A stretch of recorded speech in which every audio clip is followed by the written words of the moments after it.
ፒስ ፎር ኢትዮጵያ የሰላም ግንባታ ኮንፈረንስ አካሄደ።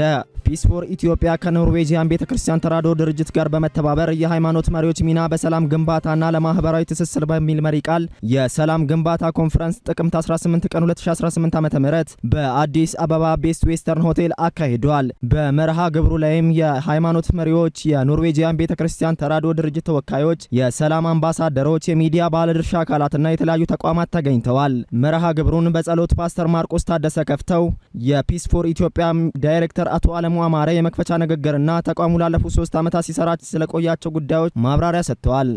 ባለፈው 3 ዓመት የተወሰኑ ጉዳዮች ላይ አተኩረን ሰርተናል።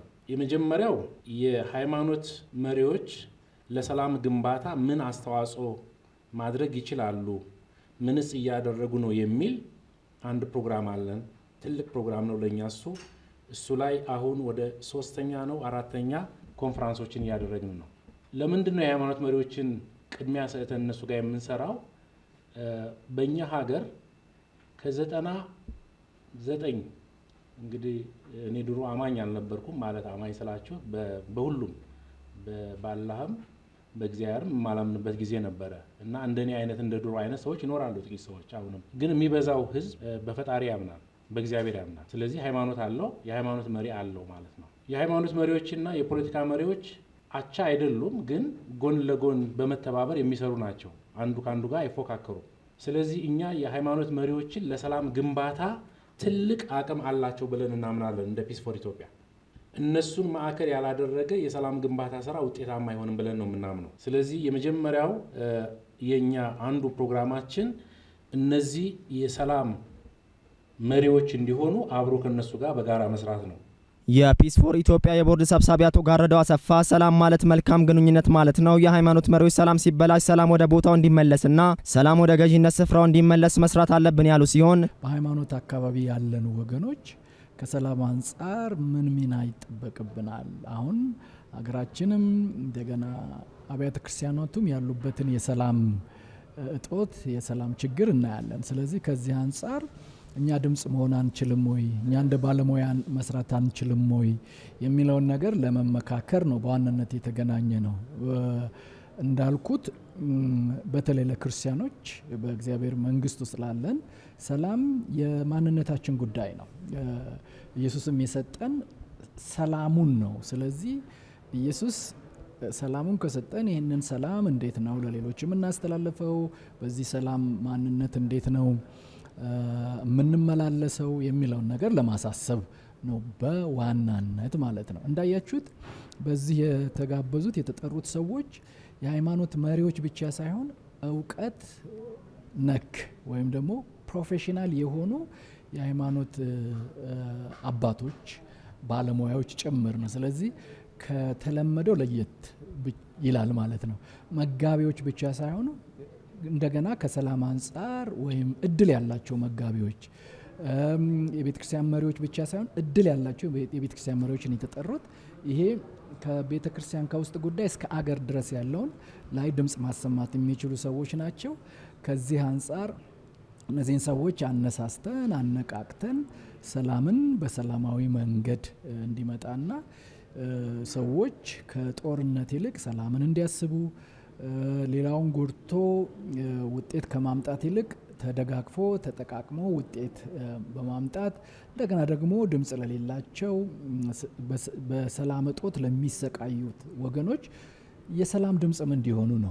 የኖርዌይ እርዳታ ድርጅት የሰላም ፕሮግራም መምሪያ ኃላፊ አቶ መንግስቱ ኮንሳሞ የምንናገረውን እየኖርን ነው ወይ? እርስ በርሳችን እንኳን ሰላም አለን ወይ? ችግሩ የቱ ጋር ነው? ምንድነውስ ያጠፋ ነው? እንዴት አድርገን ሰላምን እናምጣ የሚሉትን ነጥቦች አንስተዋል። ሃይማኖት አባቶች እንግዲህ አብዛኛው ኢትዮጵያዊ አማኝ ነው እንላለን።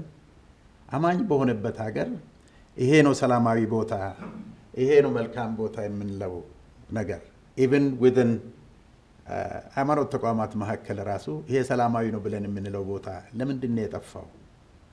ወደ አስተምሮቹ በምናይበት ጊዜ ኢቭን መጽሐፍ ቅዱስን እናውቃለን፣ ስለ ሰላም የሚለው አለ። ሌላውን ኢቭን የሚጠላውን ሰው መውደድ እንዳለበት መጽሐፍ ቅዱስ በግልጽ ይናገራል። በሰላም ኑሩ ከሌሎች ጋር ብቻላችሁ ሲምላለ በሰላም ኑሩ ሰላምን እሰጣችኋለሁ የሚሉ ብዙ ነገሮች አሉ። እንናገራለን፣ እናስተምራለን ሁላችንም እንዳማኝ። ነገር ግን ለምንድን ነው ሰላም የሌለው? ለምንድን ነው ሰላም የናፈቀን? ሁሉም ካመነ እንግዲህ ሁላችሁም እንደምታውቁት ሃይማኖት ምንም እንኳን አብዛኛው አማኝ ቢሆንም የሆነች ደሴት አይደለችም፣ የታወቀ ነው። ሶሻል፣ ኢኮኖሚክ፣ ፖለቲካል ሁሉ ዳይናሚዝም ውስጥ ነው የሚሆነው እና ሁሉም ወገቶት ያለ ነገር ሊኖር ይችላል ወደዚህም ወደዚያ። ግን ባላንሱ የቱ ጋር ነው? ሰንተሩ የቱ ጋር አስቀምጠን ነው ሃይማኖትን የምንለው?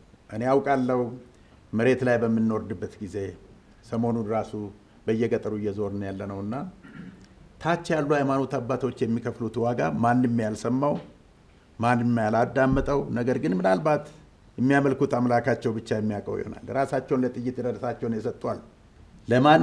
ለማህበረሰባቸው ሰላም፣ ለማህበረሰባቸው አብሮነት፣ ፕሮቴክሽን፣ ለኮሚኒቲያቸው፣ ለቢሊቨሮቹ ራሳቸውን ፊት ለፊት ቆመው ለጥይት የሰጡ ብዙዎች አሉ። በጣም የሚያስለቅሱ የሚያሳዝኑ፣ ግን ማንም የማያውቃቸው ሚዲያ የማያውቃቸው እኛም የማናውቃቸው ብዙዎች አሉ። የኖርዌጂያን ቤተክርስቲያን ተራድኦ ድርጅትን ወክለው የተገኙት አቶ ፍሬድሪክ እንዲህ ብለውናል። Religious to a large extent, religiously affiliated and have to a large extent, at least in an international comparison, big trust towards their local religious leaders. So engaging them is a key part in our theory of change. ሃይማኖት መሪዎችም በተለያየ ዘርፍ ያሉ ቤተ እምነቶችም በጣም ኢንቴንሽናሊ ሊሰሩበት የሚገባ ኤሪያ ነው። ምክንያቱም ትልቅ ሚና መጫወት ይችላሉ። አሁን ላይ በስነ መለኮት ትምህርት ቤቶች በሌሎችም ቦታዎች አንዱ ቢያንስ እንደ ኮመን ኮርስ እየተሰጡ ካሉ አንዱ የኢንትሮዳክተሪ የሆነ የሰላም ግንባታ ወይም ኢንትሮዳክሽን ቱ ፒስ ቢልዲንግ የሚባል ኮርስ በጣም ኮመን ሆኗል። ምላችሁ ኮርሱ መኖሩ ብቻ ሳይሆን ኮንሽስነሱ መፈጠሩን እንድናቅ ነው እኔ ማንሳት የፈለኩት እሱኛውን ነው። እንግዲህ ያ ከሆነ እኛን ምን አገባን የሚል ጥያቄ ሊነሳ ይችላል። እኛ የሃይማኖት ሰዎች ነን። ኦኬ፣ ስለ ሰላም እንሰብካለን፣ ስለ ሰላም እናስተምራለን ከተባለ አሁን ብዙ ነገሮች ብሌንድድ እየሆኑ ነው። ይሄ አንዱ ሌላው ውስጥ ዘው ብሎ ይገባል ባጭሩ እና አንድ ራሱን ችሎ የሚጋጭ አካል አይኖርም ማለት የሆነ ቦታ የሚፈጠረው ግጭት እዚህ አፌክት ያደርገናል።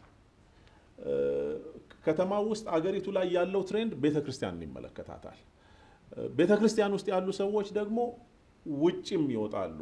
ቅድም ሲነገር ነበር በተደጋጋሚ ኢትዮጵያ የሃይማኖተኞች ሀገር ነች። ዓለም ላይ ባይዘ በጣም ሪሊጂየስ ከሚባሉ ሀገሮች ውስጥ ነን። ምክንያቱም 97% በላይ ካልተሳሳትኩ 97.3 ከመቶ በ2007 የነበረው የቤቶችና የህዝብ ቆጠራ ላይ ሃይማኖተኛ ነኝ ብሎ መልሷል። የአንዱ ወይም የሌላው ሃይማኖት አባል ነኝ ብለው መልሰዋል። ኦኬ፣ ሃይማኖቶች በሙሉ ደግሞ ስለ ሰላም ግንባታ ያስተምራሉ። እሺ፣ ሃይማኖቶች በሙሉ ስለ ሰላም ግንባታ የሚያስተምሩ ከሆነ ወይም ግጭትን በሰላም ሶልቭ ስለማድረግ የሚያስተምሩ ከሆነ እኛ ደግሞ ሃይማኖተኞች ሰዎች ከሆነን ያለንበት ሁኔታ እሱ ሪፍሌክት የሚያደርግ አይደለም። ስለዚህ የሆነ ቦታ ላይ ሚስማች ተፈጥሯል ማለት ነው። አሁን እዚህ ያገናኘንም አንዱ ጉዳይ እሱ ነው። ስለዚህ ምን ያገባናል ከተባለ አይ ያገባናል፣ በቃ አለ። ለምሳሌ የኛን ብቻ እዚህ ቤት ያለነውን ብቻ እንኳን ባይ ቤተክርስቲያን ውስጥ በጣም ስር የሰደደ ግጭት አለ። ኢንፋክት ግጭት መኖሩ እኮ ብቻ አይደለም፣ የግጭት ኔቸሩ አለ። ይሄ በጣም ለመጋጨት እንዲህ በጥፍራቸው የቆሙ አካላት አሉ ቤተክርስቲያን ውስጥ እና ከዚህ የተነሳ አይመለከተንም ማለት አንችልም። ግን ከሱም ያለፈ ነው። ከቤተክርስቲያን ውጭ የሆነ ሮል ደግሞ አለን። በሀገር ግንባታ ውስጥ በሰላም ማስፈን ውስጥ ብዙ አለን እና አሁን ላይ ሌላ በጣም ኮመን እየሆነ የመጣ ሌላ ተርም ሰከንድ ሌየር ዲፕሎማሲ የሚባል አለ። ወይም ይሄ ሪሊጂየስ ዲፕሎማሲ ይሄ በላይ በፖለቲካ ሌቭል ባለው ንግግርና አግሪመንት ሳይሆን ሲቀር ወደ ሰከንድ ሌየር ዲፕሎማሲ ይኬዳልና እዛ ውስጥ አለን። የሃይማኖት መሪዎች ሚና በሰላም ግንባታና እርቅና ግጭት አፈታት ዙሪያ በዶክተር ገለታ ሴሚሶና ክርስቲያናዊ ማንነት በሚል ርዕስ የመጽሐፍ ቅዱሳዊ ሰላም ግንባታ ራዕይና ክርስቲያናዊ ማንነት በሚል ርዕስ በዶክተር ግርማ አልታዬ ገለጻ ቀርበዋል። በመጨረሻም በአውደ ጥናቱ ላይ ውይይት የተካሄደ ሲሆን ከታዳሚዎች ጥያቄና የህይወት ተሞክሮ ቀርቦ ለጥያቄዎቹም ዶክተር ገለታ ሴሚሶና ዶክተር ግርማ አልታዬ ማብራሪያ ሰጥተዋል።